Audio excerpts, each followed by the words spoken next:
Hi, everyone. We will get started in just a few minutes and we'll let everyone log on. 1 minute. Now I'm going to write that down.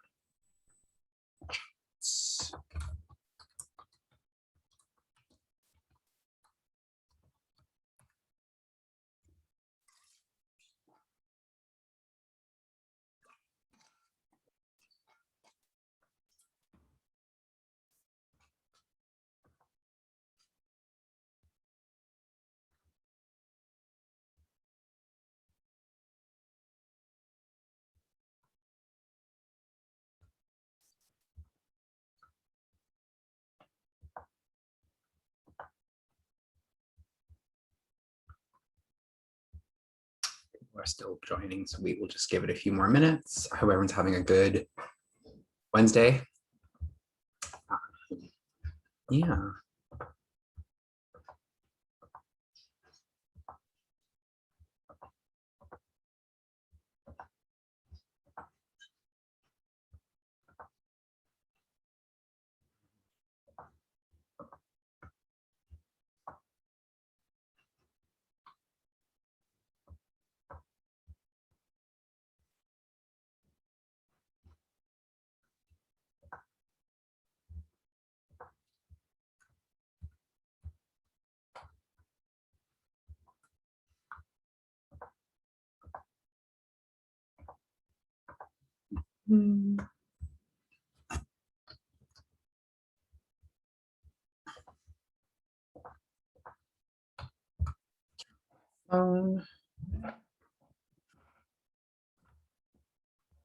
I should warn everyone too. My apartment windows are being cleaned today. They haven't been cleaned from the outside since I've lived here in the last 5 years. They decided today is the day, and there's currently a man doing the window directly above my apartment. So I'm looking out onto a pair of feet on a ladder.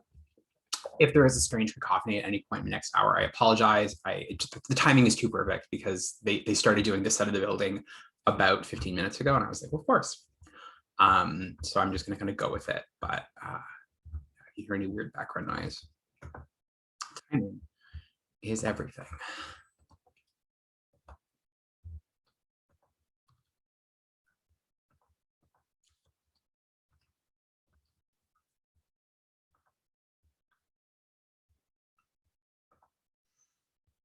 Okay.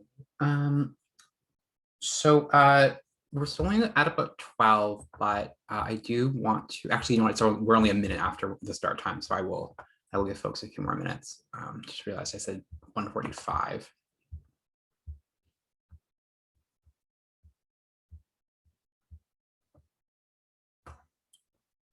Just out of curiosity, of the folks who are here already, who had watched an episode of Drag Race before today? Just with hands.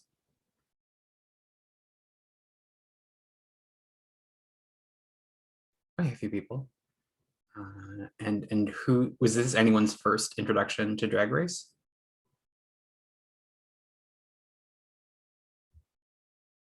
Okay. Okay. That's always, yes. It's always good to know. When I first started, I think the first time I taught anything drag related was maybe 6 years ago, and at that point, like no one had seen it. It was very, very rare. And kind of as I've kept teaching over the years, that has shifted, certainly in interesting ways. Okay, I'm going to get started just because I want to give you folks time at the end of class to work on your paper if you still need time, because it is due tomorrow. And we're getting out into the crunch of the class. So I understand time is really a premium, and I appreciate you coming. So we're going to get started, and folks who come in late will just be able to make use of the recording. Hello to everyone watching asynchronously. I feel like we don't talk enough, you and I, or I don't address you enough, but I also appreciate you watching after the fact. So hello, whenever you are watching. Okay, so what we're going to do today is, so you've watched an episode of RuPaul's Drag Race. It's from season 6, which is several years ago. I was very surprised watching it because I've not watched an old season in a while. Just, how much the show has changed, and I will certainly talk about that.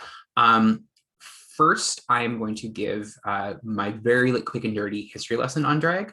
And then we'll kind of get into the analysis of the episode itself and how it specifically, how the episode, I think, speaks to gender. But first, I'm just going to give a primer on the history of drag, which is always really fun to do in a short amount of time, but I've challenged myself to do it.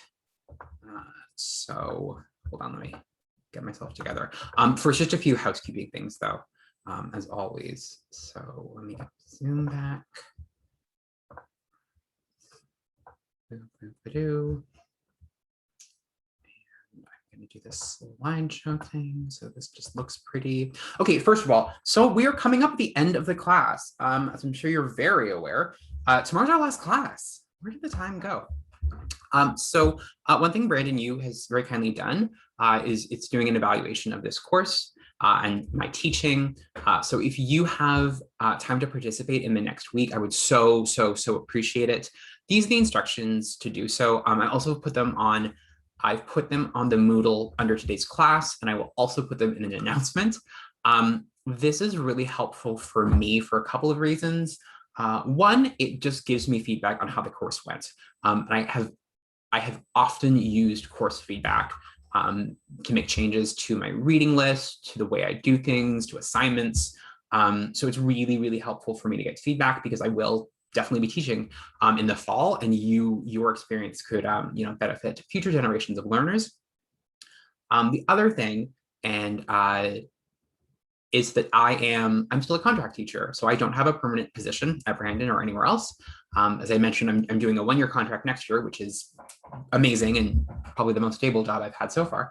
But I'm still on the job market. And when you are an academic, when you're a professor on the job market, one thing that almost every job asks for is evidence of your teaching, and they want to see actual receipts of teaching, and those look like course evaluations. So by filling out course evaluations, you're actually helping me apply for jobs and just making it easier on me.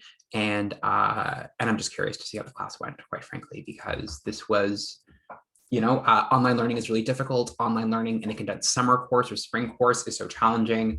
I tried some stuff out, and I'm curious to see how that went. Anyway, that's my pitch. Again, this is here. That is also on Moodle. So if you have time, it is completely anonymous, and I will not see the results. The results will always be anonymous, but I won't even see the anonymous results until after my grades have been submitted and posted. So there's like less than zero chance that this will have any bearing on your grade. Yes. There are a few things I wanted to touch on from yesterday's lecture on transgender identity, just because the movie was quite long and then we kind of jumped right in. And I think I missed maybe a couple of the more like foundational concepts and just kind of, in terms of general education.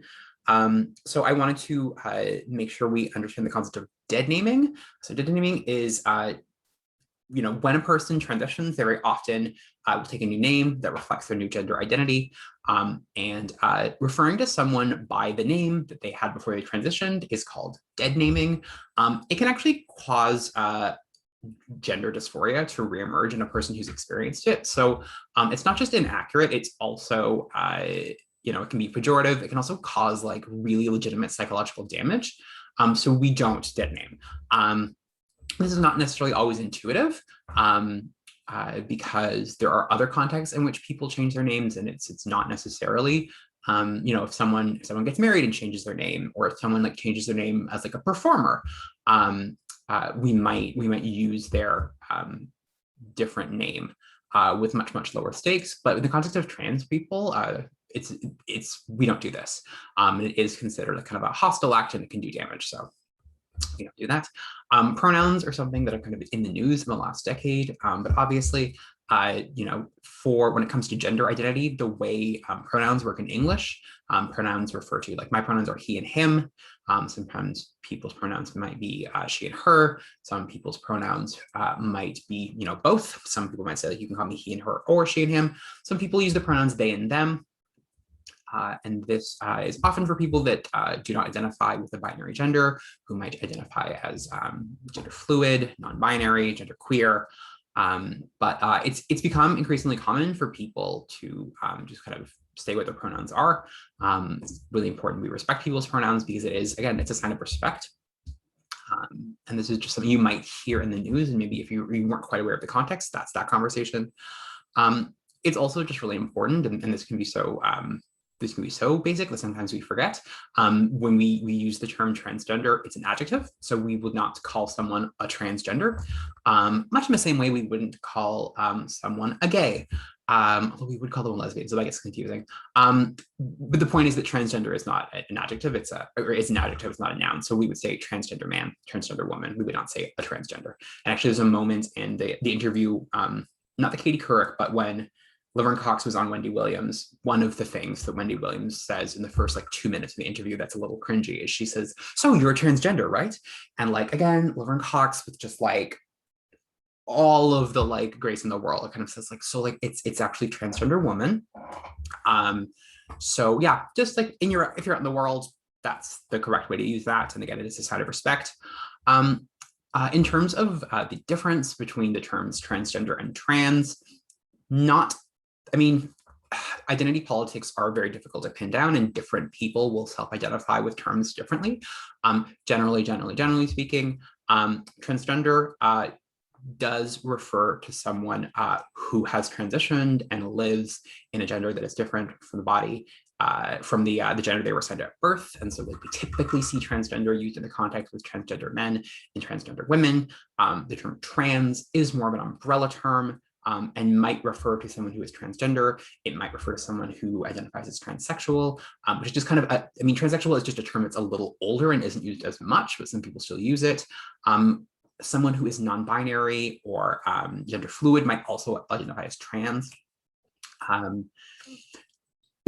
good rule of thumb when you're talking about individuals or kind of groups, use the language that group or individual uses. So it's best to kind of let a person tell you or let a group tell you the word they uses, and then we use that word back. Yesterday in the lecture, I used both the terms because a lot of the figures we were talking about were specifically self-identifying as transgender, but I also was kind of talking about larger groups, some of which had different identities. So I did occasionally use the word trans, and I should have set that up at the beginning. That should have been a key term. So that's on me. I apologize for that. So I hope that kind of clears things up. Today we're talking about drag. We're going to talk a little bit about performativity. Again, performativity in terms of Judith Butler, it's a concept that I think is helpful to know if you're going to move on to upper year classes in this field. So I'm going to touch this in more detail tomorrow, but it's optional. There's a reading on Moodle, it's optional. I'm going to say it again, it's optional. So if you're interested in Judith Butler, dive in, and I'm happy to talk about her with you tomorrow. But if you are feeling overwhelmed or you don't want to deal with that right now, it's not mandatory, it is optional. You can also download it and read it later this summer and email me with questions. Some key terms today: drag, female and male impersonation, camp, buckle up for that one, ballroom, and performativity. So I'm going to start very, very, foundationally basic, but not in a bad way. What is drag? It's a question that maybe people don't actually ask a lot when they're kind of talking about the art form. Drag, generally speaking, is a performance based on a stylized depiction of gender. It often, though not always, draws on some element of contrast between the performer's social and personal identity versus the gender being performed on stage. Again, that is not a hard and fast rule, and the nature of the contrast changes a lot. Drag as a form of performance usually draws on elements of music and dance, comedy, performance art, and or fashion. Often, at least one of them, sometimes all of them. And again, this is not a hard and fast rule. Drag, again, is usually about gender in some way. It can parody gender, or it can be about the sincere expressions of a person's ideal vision of their gender. So gender is not always about parody, but it can be. The way gender is performed through drag can be a heightened sense of gender. It can be exaggerated. It can be funny. It can be critical. It can be personal, or it can be highly realistic. Drag is not an art form like ballet. And I say that because, you know, we're looking at all of these different things drag does and can do. The thing about an art form like, say, ballet is that, you know, more formalized forms of art have very specific origins. They usually come from formalized schools. You know, they have kind of people who have set down very specific rules. And that's because these are kind of like dominant art forms. Drag, as I will get to momentarily, does come from a number of more popular and subcultural sources that evolves over time. And so there isn't kind of a start date, nor is there like, you know, a founder of the art of drag. Here's a super important question that is kind of in the pop news a lot in the last decade. Who can do drag? So most often when people think about drag, they think about the definition of drag as being a man in a dress. And many people think that is the literal definition of drag, is that drag is the performance of gender by a cis man performing a female character. That is not true, nor is it historical. There is a myth that has been flying around. RuPaul repeated it in season 7. It drives me bonkers. Many people think that drag is actually an acronym for dressed as a girl, or dressed resembling a girl. There is absolutely, positively no historical evidence to back this up, and there's actually quite a bit of historical evidence against it. So I will get into more of that soon, and we can talk about it more if you're interested. But drag is not defined.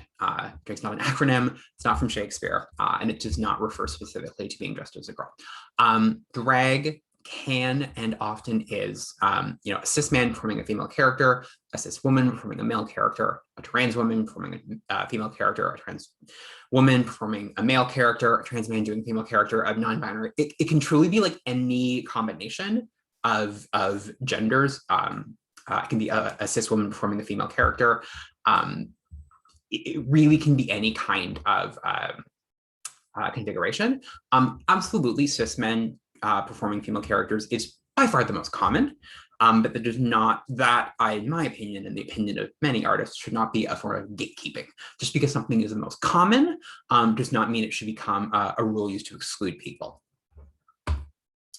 So where does drag come from, you might be asking? That's a fair question, and we're going to get into it. So it's really hard, as I was saying, to put a start date on drag. And one of the reasons for that is because of the history of theater performance, specifically in the West, but really globally. One thing that maybe not a lot of people are aware of is that up until relatively recently in history, in most global cultures, all roles were performed by men. A lot of people kind of know that in Shakespeare's time, men performed both roles, but what people don't know is that that was not the invention of the Shakespearean age. In fact, that was actually the last time in England that men played female roles. It wasn't the first.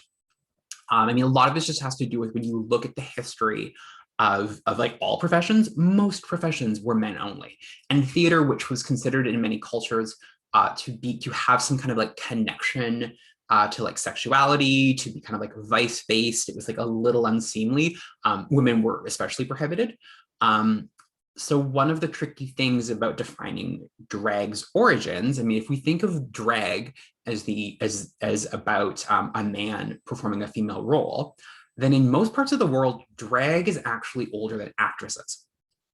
We don't get actresses on a European stage until Italy in the 1400s, and that's kind of like very lowbrow comedy. England doesn't have women on the stage until the late 1600s. We look at kind of like historic parts of like Japanese theater. No isn't all male performance form that starts, I believe, in the 11th century.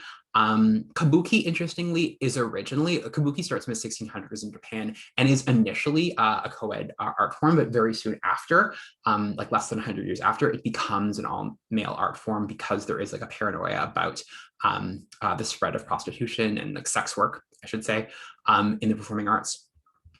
So like the thing about making an origin of drag around kind of like gender performance and gender performativity is that it's kind of older than time. But that is not to say that, you know, like ancient Greek drama in which men played women had drag queens. That's very different. And I think it's important to look at the elements of drag beyond just the gender performance, because there are elements of drag. So again, drag is very often about music and dancing. Drag is very, very often comedic.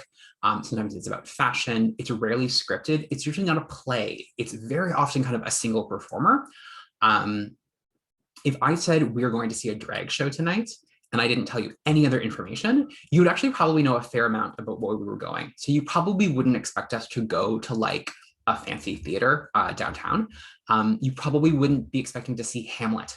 You might have certain expectations about the content of the show beyond just the gender performance, because drag is a more specific form of gender in performance. So I mean, like, this is my opinion as a historian, and people can contest this, but this, based on the research I've done and the opinions I've formed, this is where I'm putting the more or less start of modern drag. In the 19th century, which incidentally is kind of the birth of modern Western popular culture, a couple of things happen that create what one could call, and I certainly call, earliest forms of modern drag. So in the 19th century, we get these things called music halls. Music halls will eventually be replaced by movie theaters, but they're these like big, grand things that look like theaters, but instead of having plays, they have variety acts. So we will get vaudeville and minstrel shows, and like singers and comedians. And two specific acts that are very popular in music halls are dame comedians. Dame comedians kind of grow out of pantomime in England, but they're essentially like a man dressed as a caricature of a woman doing a kind of a one-person comedy show. These become very popular, like very popular, the very mainstream. They're very well paid. And we also get female impersonators and male impersonators, although not surprisingly, male impersonators are not nearly as well paid. Female impersonators are very much about kind of the illusion of femininity, and you can compare it kind of to like a magic act. People come to see how impressive it is that this illusion is being put on, and that someone can kind of trick the eye into fooling people about gender. The other thing about the 19th century is that this is also the kind of birth of modern fashion, and the idea of fashion being mass-produced, tied to commercial production and advertising. That's all happening in the 19th century. So a lot of, female and male impersonation is kind of seizing upon this, because the codes of gender get a lot more polarized and get a lot more complicated in the 19th century. Male impersonation is very much the same thing. It's never a parody of masculinity, because masculinity is, king. But it can be more sincere and realistic, and sometimes it's sexualized. Sometimes it's about putting an attractive woman in form-fitting clothes that show off her legs. When you think about gendered clothing at this time, you can actually see much more of the physical body on a man. And so, ironically, male impersonation is a way for men to look at a woman's body. But you have to be dressed as a man to do it. It's very complicated. So, I mean, this is kind of what gives the world, I would argue, drag in the West. One of the distinctions here is that over the course of the 19th century, so because the history of quote unquote cross-dressing in theater, there really is not much of an association between queerness, deviance, and cross-dressing. But as we talked about the day before, we talked about this week, the concept of homosexuality and kind of paranoia around homosexuality really evolves over the 19th century. So by the late 19th century, there is increasingly stigma around cross-dressing and queerness.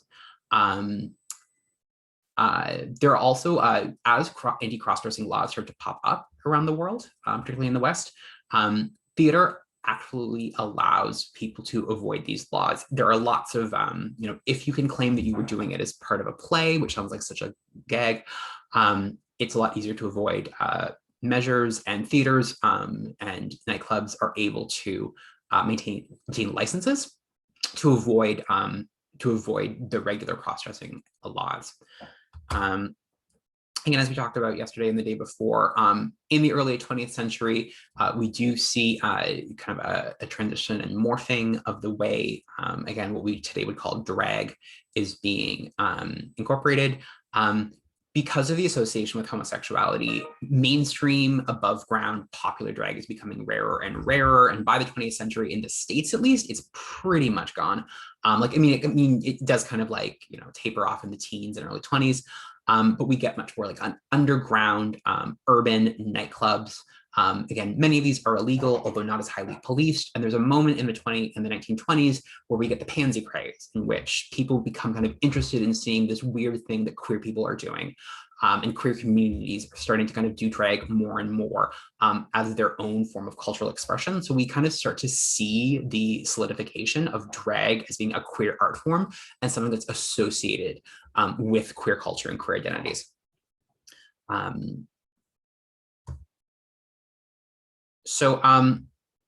As we talked about yesterday and the day before, after World War II, there is a really dynamic shift in the way gender is policed and the way homosexuality is actively kind of sought out and surveyed. This does definitely have an effect on the way that queer people kind of move and socialize and the way they express their gender through performance. One interesting thing that happens in the 1940s and 50s is there is still a few like remnants of like quote unquote legitimate female impersonation from the 19th century and early 20th century. Danny LaRue, who is a 20th century female impersonator, did continue to perform in England, but was quite vocal about the fact that he was not gay and wanted no association with LGBT people. He came out later.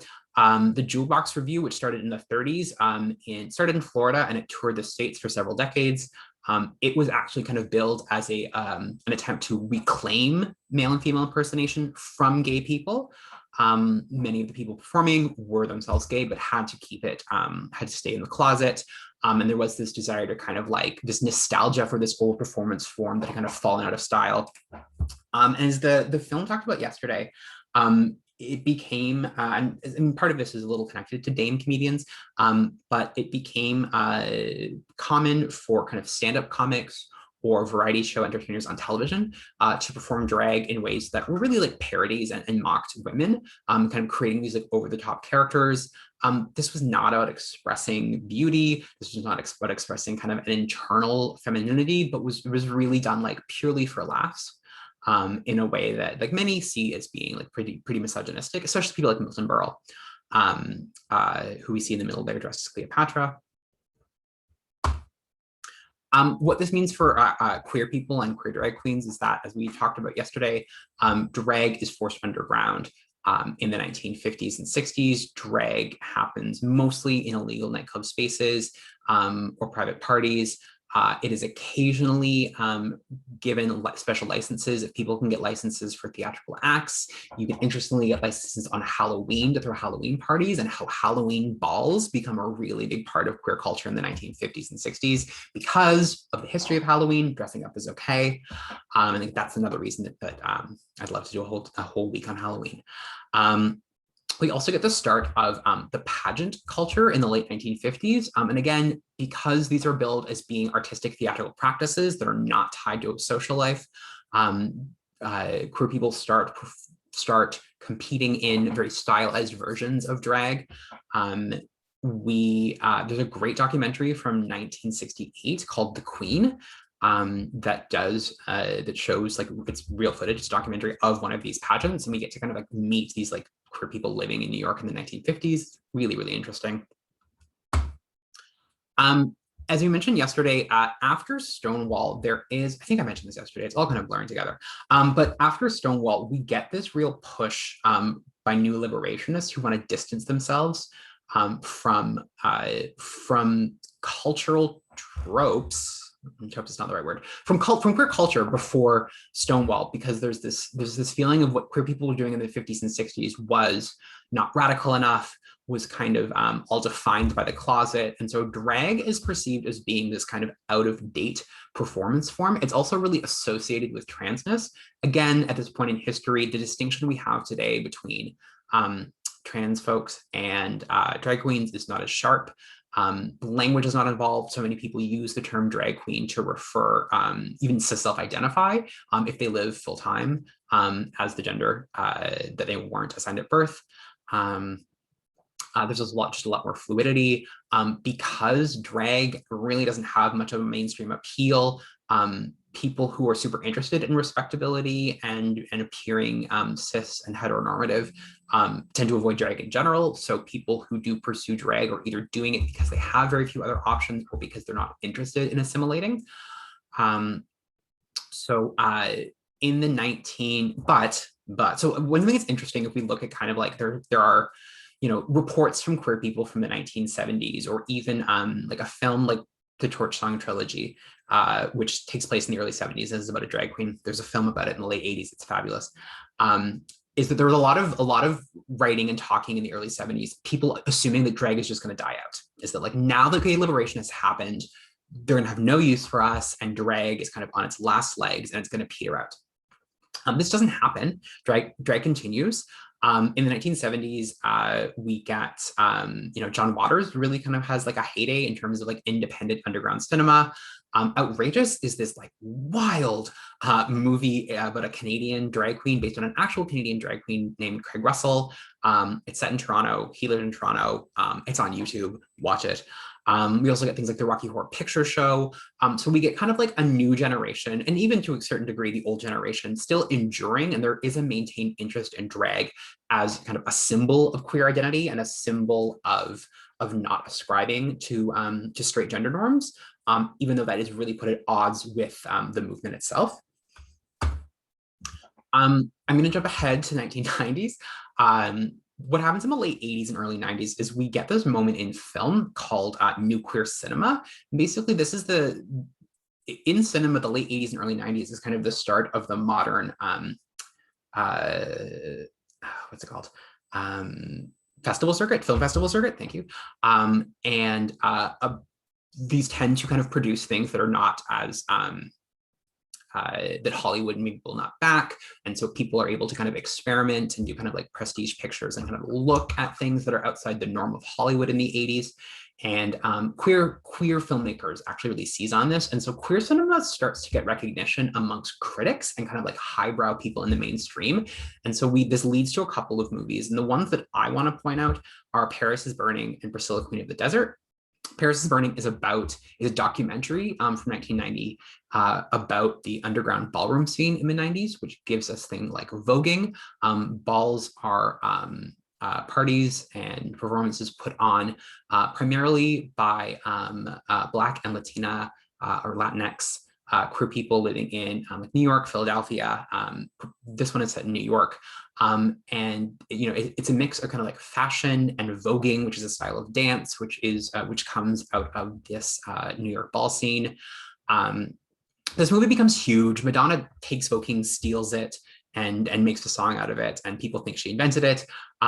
Priscilla, Queen of the Desert is an independent film from Australia about a group of drag queens, some are cis, some are trans, traveling across the desert to go to a gig.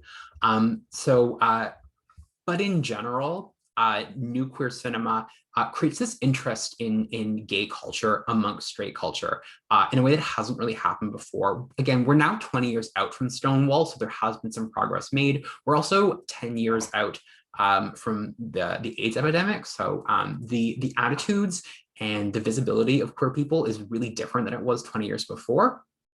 And interestingly, drag becomes part of that. What happens in the 90s, which is what so often happens when there is kind of an indie kind of like highbrow interest in something, kind of like mainstream culture and kind of pop culture will often kind of do their own version of this. So in the 90s, we see an explosion of interest in gay culture. This gives us things like Will and Grace, Queer Eye for the Straight Guy. There's a couple of stories like this in Entertainment Weekly. They're just kind of talking about the explosion of gay characters on TV, of movies about gay people. And a huge part of this is drag. So RuPaul's initial career, RuPaul releases her first single, Supermodel, in 1991. And I mean, her timing is just kind of perfect because drag is becoming something that people are interested in consuming in very controlled ways. We also get movies like The Birdcage, To Wong Foo, Flawless, which star like major Hollywood celebrities at the time.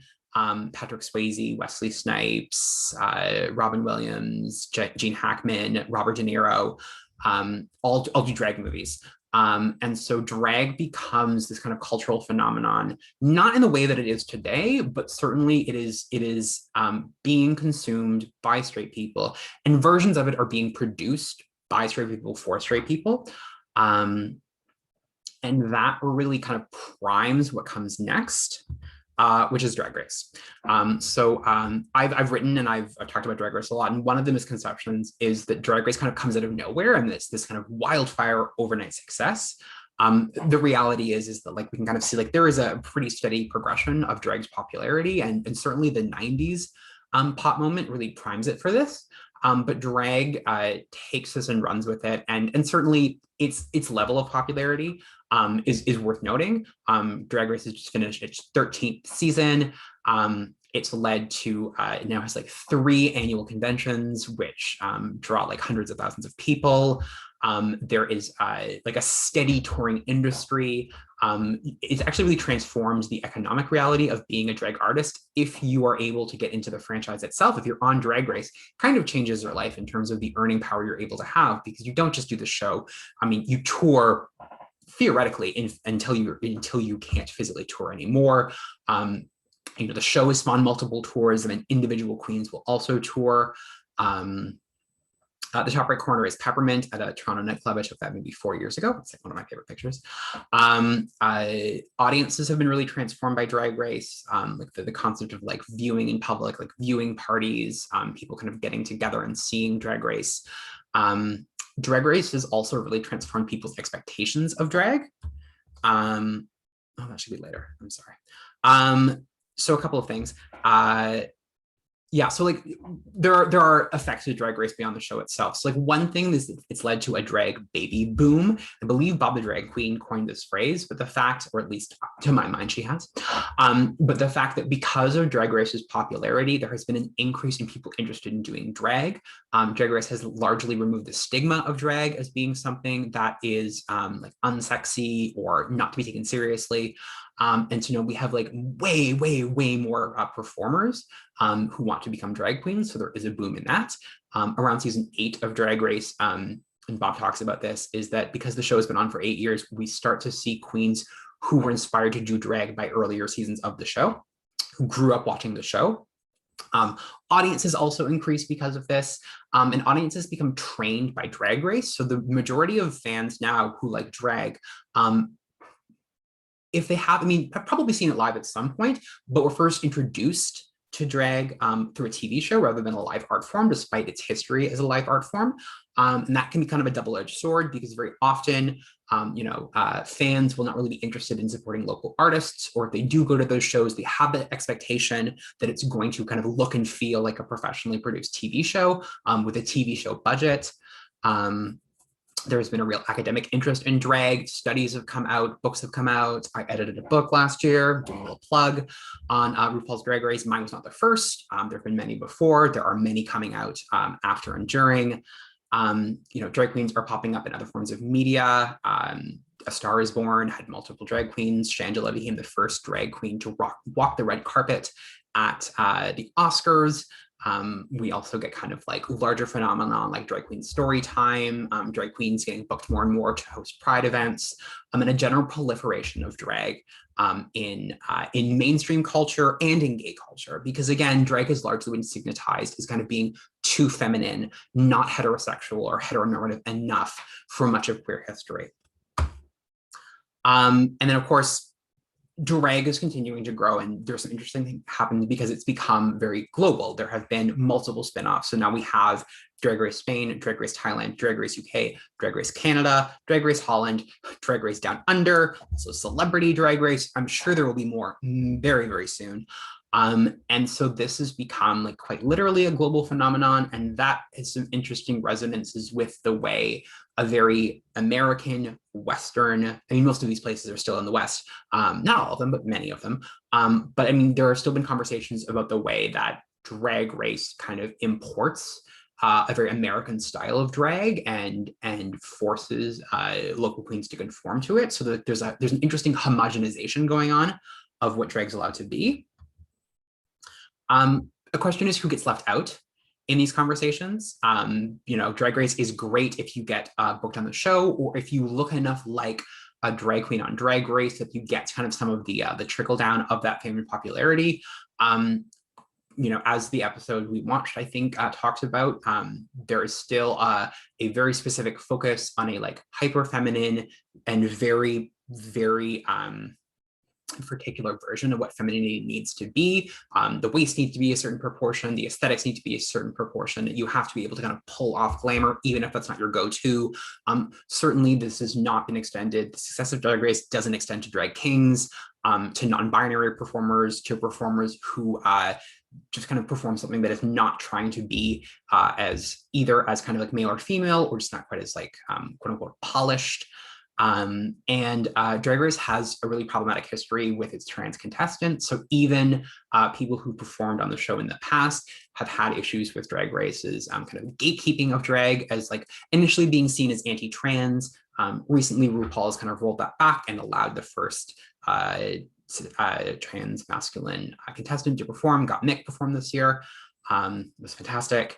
But there's still a lot of kind of questions about the gatekeeping that happens in terms of trans women, specifically trans women who have had any kind of surgery or hormones. So it is a double-edged kind of problematic explosion of popular culture. So I'm gonna stop for now talking because I want to check in, and then we'll talk about the episode. Any questions about the history of drag in 40 minutes? That was a lot.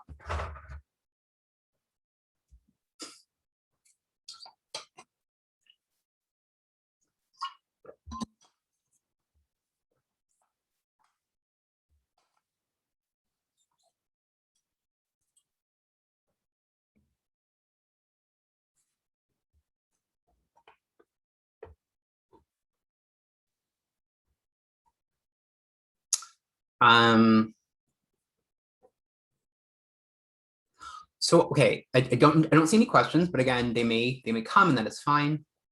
I do kind of want to pivot to talking about the show. And I did want to give you a little more context, but I don't want to overwhelm you. So now I'm undecided. Give me 1 second just to look at my slides and see if I can.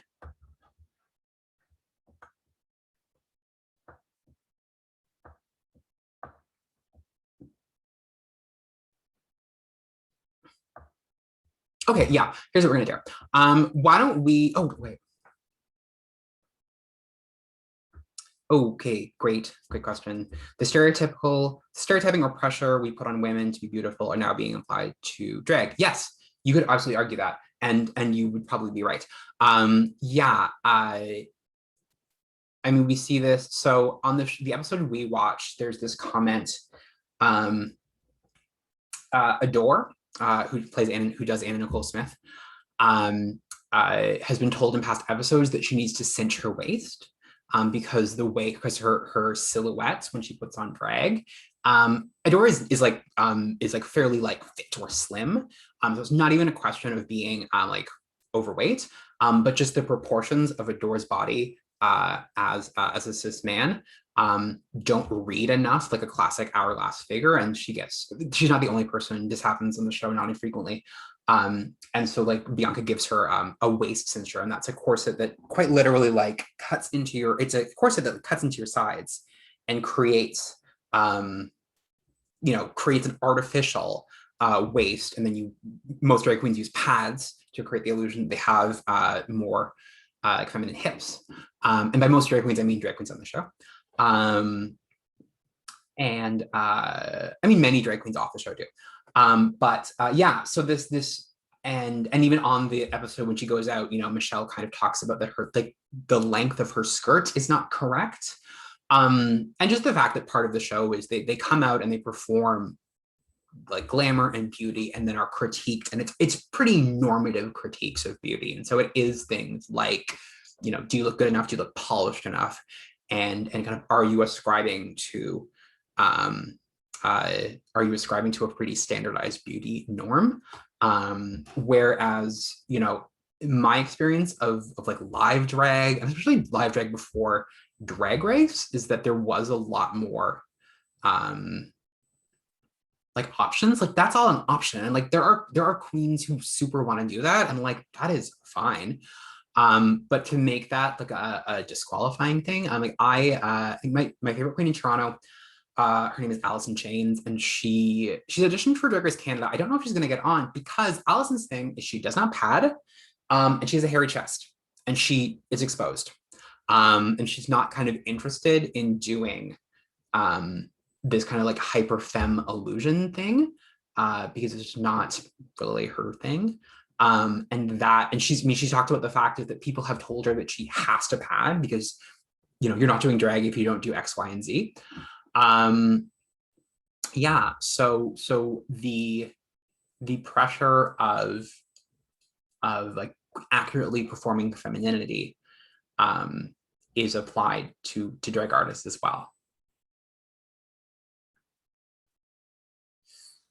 Okay, this is a great question. Is drag a place to just kind of be yourself? I mean, in theory, yes, and in a super ironic way where you're kind of yourself by creating a character. But I think, yeah, generally drag is supposed to be about self-expression. The thing about Drag Race, and one thing I have a problem with, is that Drag Race espouses, particularly RuPaul, espouses this really kind of self-helpy um, uh, discourse. And I think a lot of that is actually about trying to market the show to increasingly younger and straighter audiences. There's a chapter, so in my book, which I edited the book, so it's essays by different people. And there's one chapter by the scholar named Carl Schottmiller, and he goes to 4 drag cons in a row in Los Angeles, and he analyzes all of Ru's keynote addresses as like the speaker. And what he notes is that as it goes on, the content becomes less and less about queerness. So in the first one, it's like basically like a queer history lesson and talking about drag as this like culmination of queer culture. And slowly as it goes on, it becomes less and less about that. And it becomes more and more about like believing in yourself, healing energy, self-esteem. So it becomes increasingly generic, and yeah, it is kind of marketed as this kind of like Oprah-esque empowerment art form, but that's also really disingenuous because it is a show in which a major component, like I think about a third of the actual episode, is people being judged on their appearance and whether or not they conform to a beauty standard. You know, and even in the episode we watched, Gillian Jacobs kind of says about Milk that, you know, like, oh, I really appreciate that she wants to stay true to her drag, but I know whenever anyone says that on the show, they go home. And that's the thing about the show, is that it does have a very specific form of drag in mind that's really close to RuPaul's drag, and it does celebrate. I mean, people who tend to do well are people who are weird and outside the box, but still very polished and can prove they can do the femme thing. So a queen who maybe comes in and is super weird, and then when they say, can you do pretty? And then the next day they come out and they look very conventionally beautiful and they can pull it off. They have the body to do so. Those queens do really well. The reverse is not really true. You know, if someone is like conventionally beautiful, they don't really get asked like, can you do weird? Yeah. Karen is asking about like kind of the vulnerability. Oh yeah, that's a great, okay, sorry, there are 2 comments here, I'm gonna talk to them together. Yeah, Ru makes this comment that that Milk needs to be vulnerable in order to you know, be likable. And I mean, because Drag Race it's very much a reality show. And it has a lot. One of the kind of paradigms of reality TV is called an imperative of authenticity. The idea that one thing that really drives reality TV is authentic characters and characters kind of revealing things to themselves. There's a moment in the episode we watched where you're all doing their makeup, and Dendela reveals that she's had like weight issues and that her mom passed away when she was very young. And that moment has become like such a cliche of the show that like when like it's become kind of parody, but like now you can almost like set your watch to it, is that like when that moment about 27 minutes into the show where they're all doing their makeup together, someone will just bring up kind of a personal issue, and like very likely it's the producers saying, it's like, can you talk about your trauma now?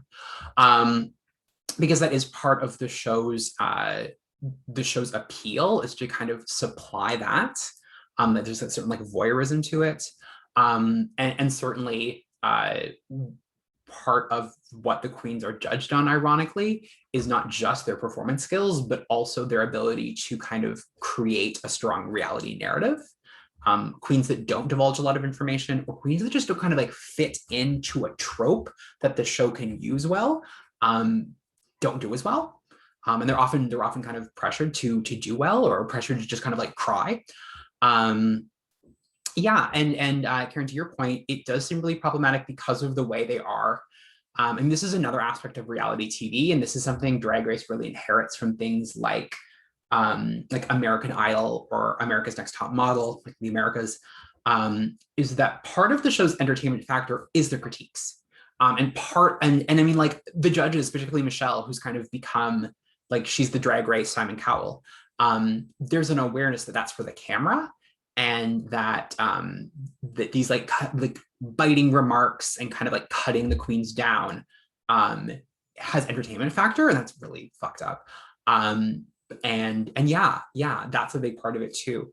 And like that's something former contestants have kind of come back on, and kind of talked about the fact like this isn't necessary. Like you don't have to do this in a drag show. Like you don't have to fit this very standardized form of reality TV. Good questions.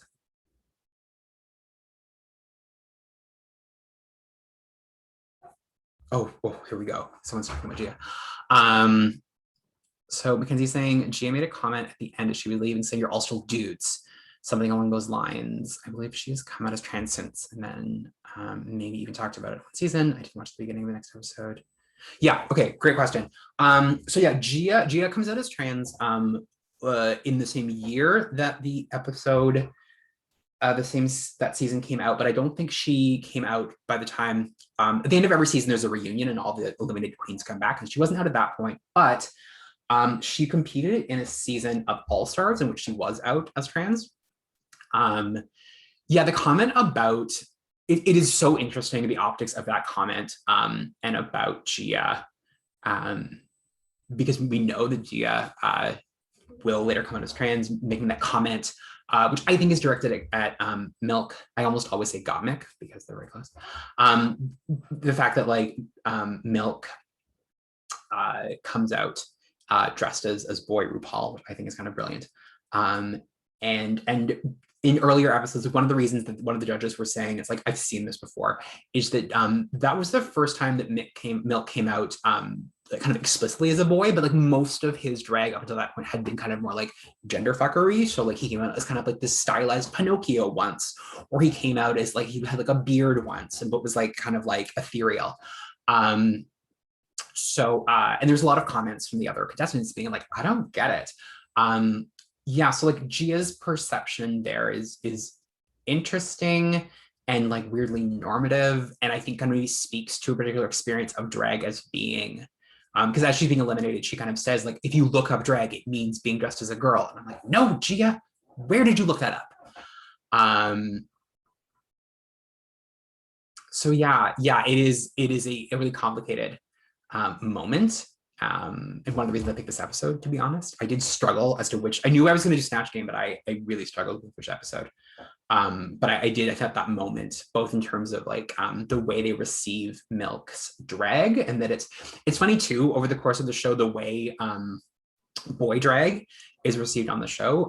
The season prior to this, one of the queens, Alaska, does boy drag in an acting challenge, and is like just like totally dragged. Like RuPaul says like, you can't do that. Like this is a drag competition. You have to dress up like a girl. And then Milk get this mixed reaction. Season 7, the following year, one of the queens actually does Little Richard for Snatch Game and wins. Spoilers. And And now it's like not uncommon. Like quite a few people now have done male characters on Snatch Game or have done, more androgynous drag on the runway. And so it is this interesting thing of the show relaxing a bit, this kind of stranglehold of hyperfemininity. Ruse also said that, especially in the early seasons, which this isn't really an early season anymore, I'd say the early seasons are the first three, but that they particularly cultivated very kind of like femme pretty queens in the early seasons because they kind of wanted to like ease the public into drag. Sharon Needles, who is on season 4, is this kind of goth drag queen and does like a lot of like bordering on like kind of horror aesthetics. Is very kind of like weird, and they kind of, Rue has said that she very intentionally, like, I did not want to Sharon Needles on seasons 1, 2, or 3 because I needed to warm people up, and then once they could kind of deal with like drag as a basic concept, then we could kind of start getting more interesting.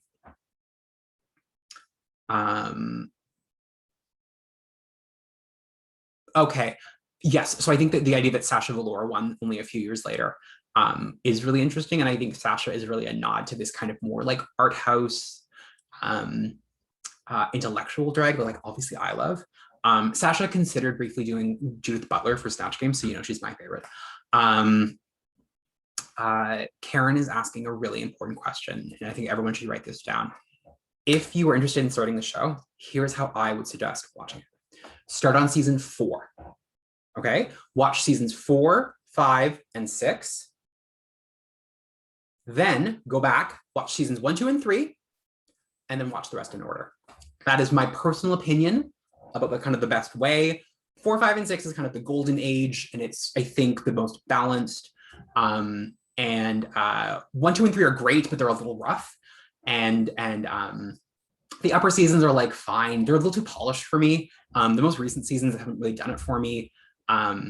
Because it's gotten to the point, and I was really struck by watching the runway because how much money queens spend, because of the fact that now being on Drag Race, even if you place like 9th, still is a career changer. Queens spend like upwards of $80,000.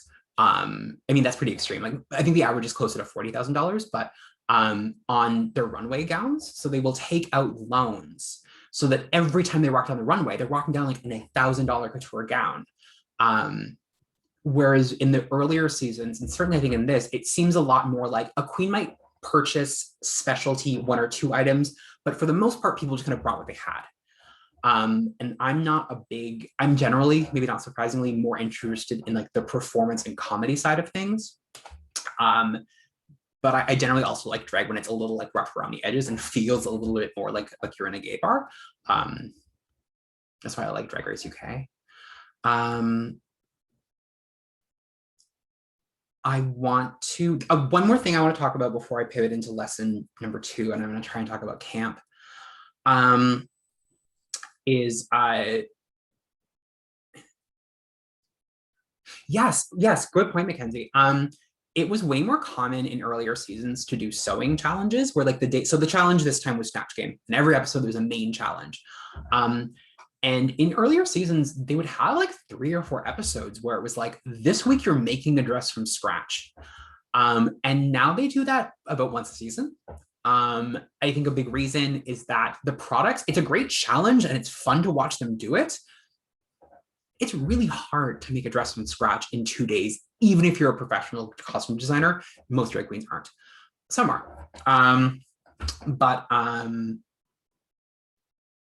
But yeah, so the product is usually just a lot rougher, and I think because the producers want the show to look more polished, and they don't really care how it gets there. They don't do as many sewing challenges. The other thing about the economics of Drag Race is with the runway, there is never any discussion of whether or not the queen made the gown themselves, or unless like if it's a sewing challenge, they all do it together in the room, everyone made it. But there are some queens that make their own costumes and bring them. There are some queens that spend lots of money and get other people to make them for it. But people are judged based on how good they look, regardless of the material. So every once in a while, you'll have a queen. It seems like they are just plumbing out seasons for economics. Definitely. Oh, I think that's very likely. Yeah, so every once in a while, you'll have a queen who kind of will just say, it's like, by the way, I make all my own gowns. And and that's such a rare thing, and they don't really get any more kind of credit for that, which I think is bad. Right, the other thing I wanted to talk about is, again, trigger warning, this is a problematic turn coming up. As this is an episode this is the last season they did this, but when Rue makes an announcement to the room, like a siren goes off and you hear a voice say, "Ooh, girl, you got she-mail." So for some context, early on Drag Race was very much trying to be a direct parody of Project Runway and America's Next Top Model. And America's Next Top Model had this thing where they had Tyra mail. And so, she-mail was a parody of this, and it's also a reference to a derogatory term for a trans woman, which is a she-mail, which is something you do not say anymore. And after this season, they did a challenge. They did a mini challenge a few episodes later where the girls have to kind of look at a picture of a celebrity where you can't see the head and decide if they were a cis woman or not. And that was kind of the last straw, and there was a huge outcry. And as a result, the producers changed that. So they apologized for that episode, and they no longer did she-mail. Rue really dug in his heels, and kind of defended his right to use that word, defended his right to use the word tranny. Has like slowly come around on that, but like really slowly and in a very vague way. So I mean, this is not that old a season. This is less than a decade ago. I think this is 2015. So the fact that this show, which is like both moving into the mainstream and supposed to be very like representative of gay and queer people, is using a term like she-mail, obviously hugely problematic, and just in terms of the way trans rights are taken seriously, that it has been such a slow progression.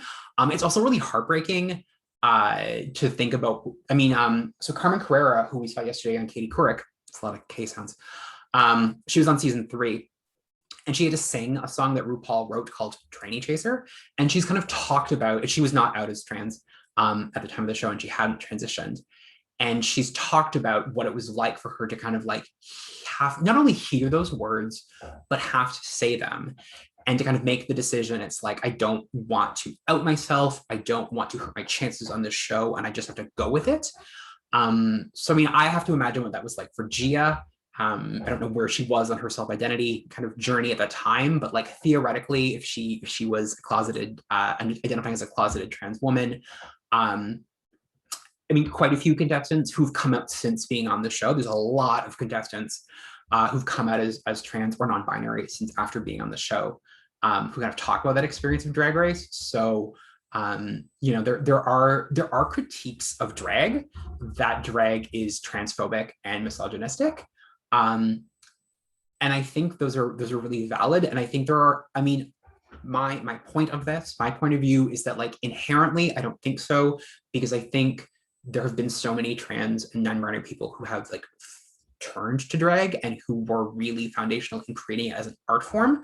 I think even for a lot of cis people, Bendela talks about this a bit, like effeminate cis gay men, or like gay men who mostly identify as cis but self-identify as being very feminine, that drag is an art form that allows for self-identification. And the assumption that drag is kind of always about a man parodying a woman as kind of someone parodying the other, assumes that a gay man can't self-identify as being feminine. And I think for many people who do drag is actually about self-expression. But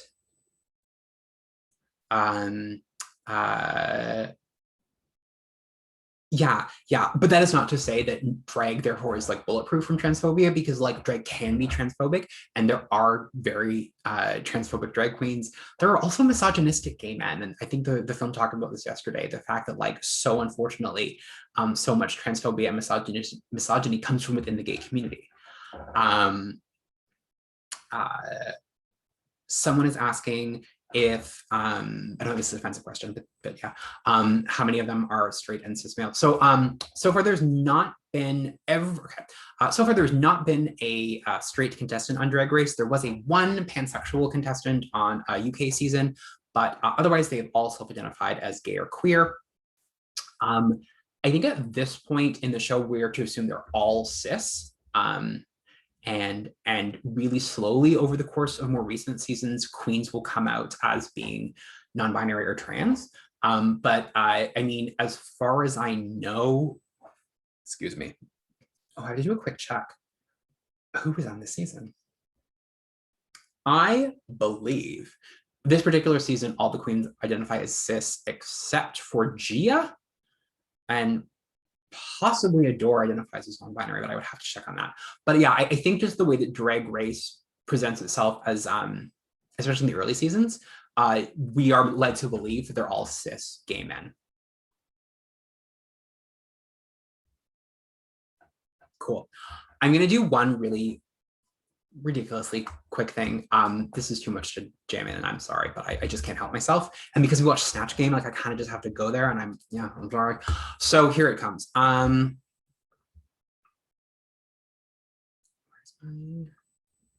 I'm trying to find my.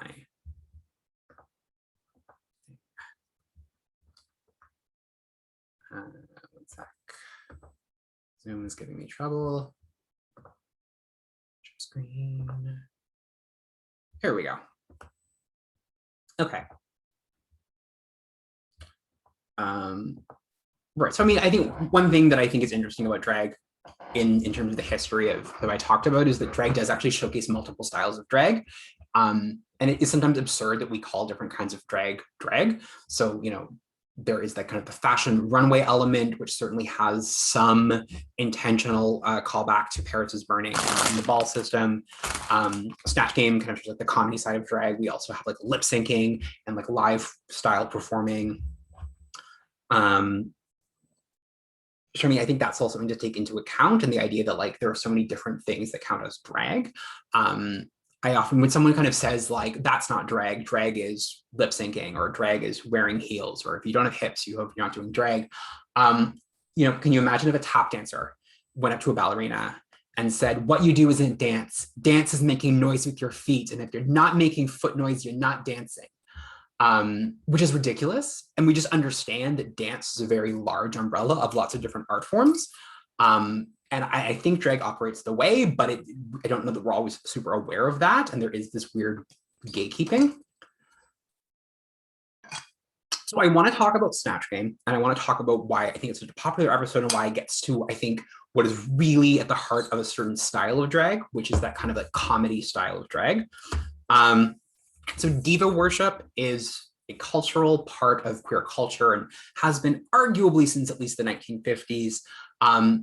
You know, there are lots of theorists that talk about this. I like Jack Babacio, and he talks about the fact that it is very common in gay culture for gay men, especially pre-Stonewall, but even post-Stonewall, to kind of self-identify with strong female characters. Think about the fact that until fairly recently in history, there were no openly gay characters or celebrities. And so if you wanted to see yourself represented in media, if you are a minority that doesn't have representation, you kind of have to find a proxy. So kind of like there's a certain type or certain qualities that gay men tend to self-identify with. Babacio talks about the fact that these tend to be strong women, women who have a very like feminine strength. So usually quite feminine, but in a way that is kind of at odds with a lot of like male oppression, or like whether that's on stage or in career. They tend to be survivors, both in terms of dealing with personal tragedy and also with just having like long careers. They're not always. And there's usually some form of contrast between public and private life. And Babacio talks about the fact that we want to see our consciousness reflected in mainstream culture. And there are certain things about the gay experience, growing up queer, that give us a certain like heightened reality too. So there really is no definitive list of gay or queer iconography, but there are trends. And so like people we tend to see a lot, again, many of them are singers because music was something gay culture when it was underground, and it needed to kind of like grab onto bits of culture that it could kind of co-opt for itself. And music was a really popular way to do that. Movies as well, but arguably music more so. And that's arguably why drag queens lip sync, because they're taking these songs that we have imbued with queer meaning and performing them in a queer context. And so some celebrities, again, we think of like Cher, Madonna, Dolly Parton, these are queens, or Tina Turner, queens that have had, not queens, well, queens, but women that have had very long careers tend to be portrayed as being kind of like strong business people in a male-dominated field. Their public personas are often about kind of like not being submissive, about being strong. They're hyper feminine as well. They often have quite a bit of like personal tragedy, or we kind of like get this contrast between their private life and their public life, or maybe not their private life, but their personal life, certainly. Symbols of like strength that is extremely feminine, and in a world in which strength is often predicted as needing to be masculine.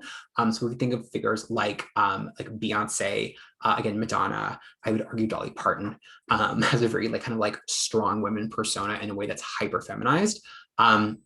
For particularly gay men growing up in a way in which they're not self-represented and they're kind of told that their femininity is a sign of weakness. This becomes, in the mid-20th century, a very popular trope. And Snatch Game, I think, is an expression of this. Again, there is not a formula, and Rue never actually lays out any rules for who you can and can't do. But it's interesting to look at, if you kind of, these are all the winners, incidentally, from all the franchises. If you kind of look at all the winners, there is something of a through line with, generally speaking, traditional gay icons tend to do very well. People who are larger than life, people who are kind of very like strong and feminine, and who probably have some kind of personal tragedy that's often parodied in ways that are questionable, tend to do really well. There's, in the episode we watched, there's a question that gets asked of Gia, is like, why should we do Kim Kardashian? Because Kim Kardashian does not have much of a big personality, and it's not very easy to perform. And it doesn't kind of work in the same way that someone like Anna Nicole Smith or not Judi Dench, Judge Judy do, in terms of these kind of like larger than life, really strong, vivacious women. Maggie Smith is like, I mean, it shouldn't work based on the formula, but it just works so well. And I think also the secret is, if you're a really good actor, you can kind of get away with anything. But generally speaking, there is, I think, you can kind of look at the history of Snatch Game as tying into the history of queer icons and queer coding. The other thing about Snatch Game, and this is notoriously hard to define, is that Snatch Game and Drag Race in general plays on the idea of camp. And another issue with Kim Kardashian is she's not really a camp figure. So camp can be defined in lots of different ways. So sometimes it's defined as so bad it's good. Often it's kind of over the top and artificial. It can be accidental or intentional, self-aware or ironic. It is historically associated with queer people, more so gay people, more so male, but not exclusively. Sometimes it's easier just to think of examples than try and give a definition, because it is so hard to define. And maybe the most famous thing about it is that people always try to define it and can't quite pin it down. But if we think of The Wizard of Oz, if you just kind of think of the aesthetic of The Wizard of Oz, like everything is over the top, everything kind of made of plastic and fake looking and way too beautiful, and the colors are bonkers. Like the old Batman from the 1960s, where everything is just a little too kind of like cheesy and fake, but like kind of fun and silly. The movies of John Waters, if anyone has seen But I'm a Cheerleader, and it kind of has this heightened over the top aesthetic. Like certain like design choices can be really campy. So like if you had, like pink flamingos in your front yard, and like, a leopard print couch, just kind of this like over the top artifice, that tends to appeal to a camp value. Again, our good friend Jack actually breaks this down into like what the queer experience gets out of camp. And again, there are certain elements theoretically about growing up queer that attune queer people to certain values that camp hits on. So he names them as being kind of like irony, aestheticism, theatricality, and a kind of dark sense of humor, in which he likens to kind of like gay sensibility. Um, one of the reasons that things like aestheticism and theatricality and his theory is sort of like why queer people kind of go into the arts is that when you grow up in the closet, you get really used to literally playing a role and you get a heightened sense for the difference between the way things look and the way things are. So the idea of playing a role and the idea that the way things look is often not accurate. Queer people develop a kind of eye for that very, very quickly. And they also develop an appreciation for when those things don't match. So we get the irony, I feel. A lot of kind of camp things are about the contrasting of two things that don't look like they should go together. The humor is kind of likened to the fact that like growing up queer and growing up, queer people in general tend to experience a lot more trauma, tend to be stigmatized, tend to be erased. And so like, there's a particular like biting sense of humor that evolves that's very characteristic of drag, that's very characteristic of camp, which kind of evolves as a survival mechanism. So again, if we look at the winners of Snatch Game or the people that tend to do well in Snatch Game, like part of it is diva worship. Part of it to a certain degree is camp. Again, Kim Kardashian is not really a great camp figure. There's also been I'll close, I promise I'll close on this. Camp, generally speaking, tends to be a lot more celebratory of white culture, of white celebrities. And in fact, diva worship often does skew more towards white celebrities. The part of camp that is about kind of exaggerating and this kind of dark sense of humor. For example, Beyonce has been done several times on Snatch Game and never goes well. And it's almost common knowledge at this point, where Rue and Michelle kind of said is like, don't do Beyonce, it never works. And I remember being at a conference there was a panel on camp and they were talking about Beyonce and someone said like, is Beyonce camp? And a friend of mine says like, Beyonce can't be camp because she's not allowed to fail. And part of the way women of color in the public eye have been kind of socially conditioned through racism is that as a woman of color, you have to be kind of perfect. Whereas white women, I mean, I'm not saying it's very easy or fun for any woman in the public eye, but with white privilege, there is a little more fluidity to be sometimes messier or to make mistakes or to be a little kookier and to still be celebrated as a public persona and for have that's not going to kind of like work against you in terms of your femininity necessarily. As long as you're still beautiful. But women of color are not afforded that, right? Women of color are messy or make mistakes. They usually kind of lose their following. So there's often a criticism of what what Hollywood or kind of music industries do to Black celebrities is they have to kind of be perfect, and that makes them less relatable. Whereas white women can be complicated. And certainly I think one of the things about a lot of Snatch Games that I've watched over the years is that there is an implicit racial bias. So if we kind of just look at this screen right here, there have been not quite twice as many, but almost twice as many white drag queens have won Snatch Game. And of the queens of color who have won, several of them have done white celebrities. One thing that happens a lot, it doesn't happen a lot because Drag Race does not have much Asian representation, but when an Asian queen makes it to Snatch Game, this isn't talked about a lot, but there aren't a lot of really popular Asian celebrities, and particularly within kind of like the gay diva canon, there are almost no options. So like one question we don't get asked, we don't really take apart, is that Gia doesn't have a lot of options to pull from in terms of expressing her authentic identity, because there just aren't a lot of gay pop icons that are Asian. She picks between Selena and Kim Kardashian.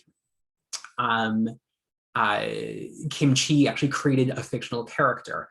Manila won for playing Barbra Streisand. Manila in an earlier season played Madonna. Bob the Drag Queen played two characters, and one of them was a white comedian from the 50s. So part of this is the intersectional way that race impacts queer sensibility and the performance of femininity through drag. That is probably enough. Okay, I'm coming back. Any questions about camp?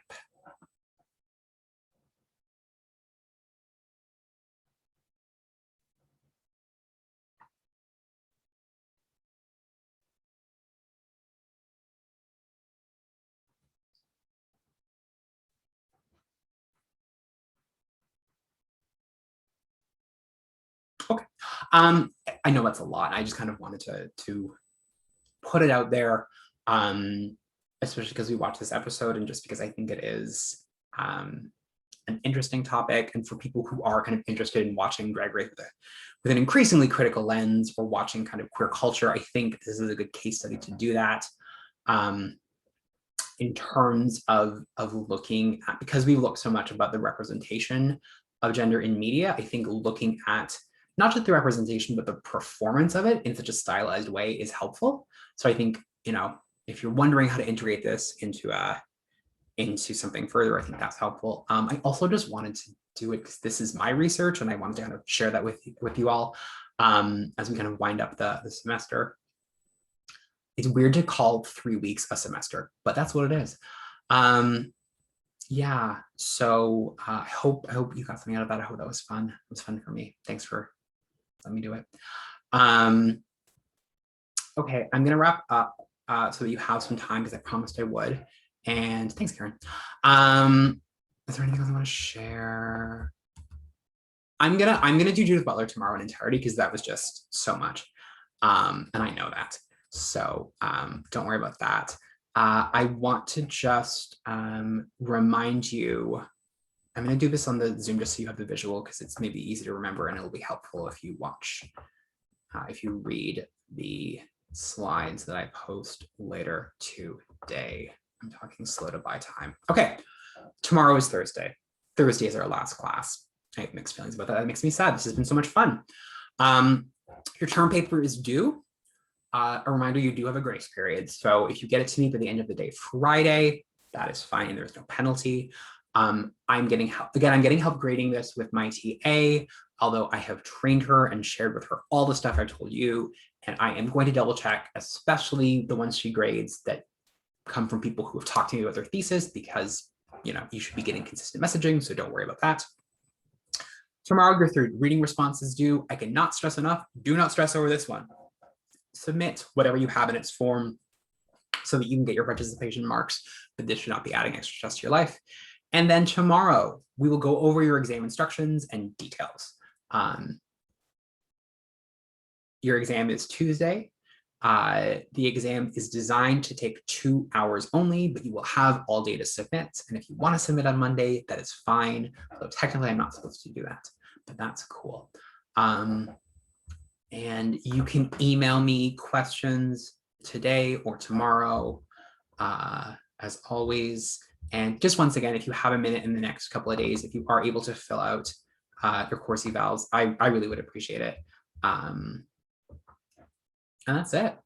Thank you so much. Yes, Kyle, yeah, so I will open the exam. So the exam is just, you'll get your instructions tomorrow, and then the exam you just upload to Moodle the way you uploaded everything else. So I will, yeah, it'll be open on Monday, which means you can submit Monday or Tuesday. When it will be posted, next question is, I will post it, I will give it to you in class tomorrow. So you will have it over the weekend to prepare. And I will then also upload it after class tomorrow. So basically at the end of class tomorrow, you will have the instructions for your exam.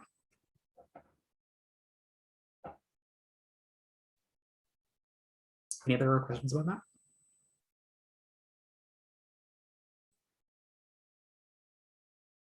Would it be MCQ? I don't know what that means. Multiple choice questions, I believe. Thank you. No, it's essay format.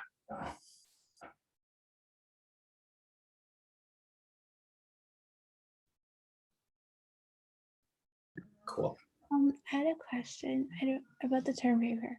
Mm-hmm. I don't remember if you talked about this, but just to clarify, we can't use the same the same case study or readings from like a specific week, or can we use like maybe 2 out of the 3 and then 1 from a different week?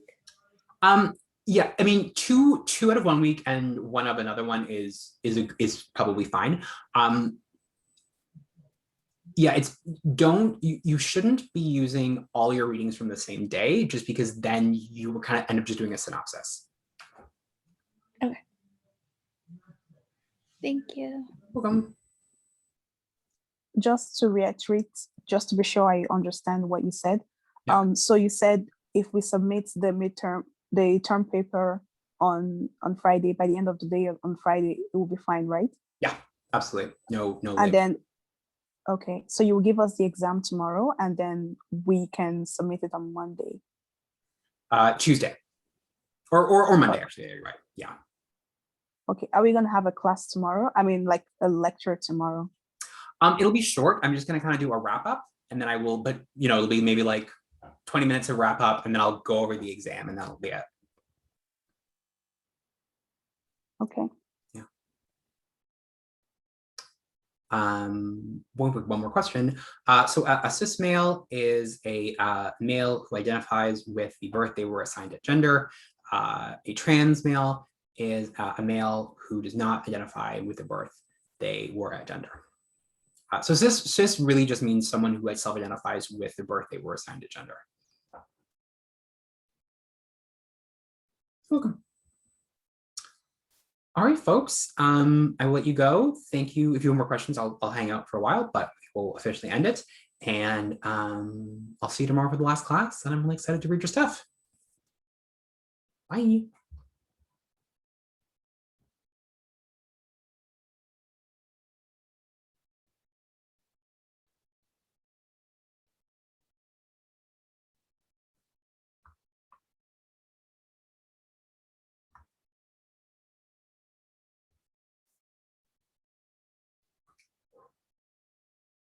Okay. Bye, guys.